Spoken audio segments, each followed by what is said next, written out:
जानी हो रामा। अरे बाप रे बाप, अबे खिया का गाली है दादा। अरे बाप ठीक है लेके कटवा के लेके चल। अरे बाप रे बाप, अरे दादा हो दादा। अरे हमार पछिया रे दादा। अरे 2000 रुपया देता रहले वही जाता हम ना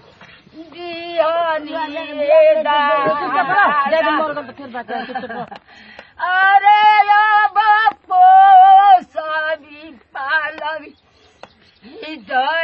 गो रुपया हम बाबू लोग ना हम मजाक देखा हमारा लगे जनी कर ले। मजाक नहीं कर रहा था कल लेते बिग दा मर गेल तो का रख ले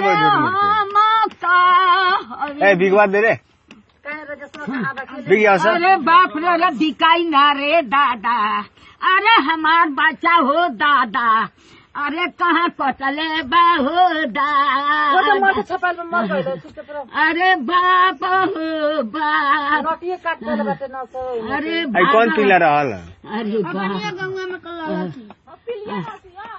अरे बाप रे बाप। अरे बाप रे बाप। अरे दादा हो दादा।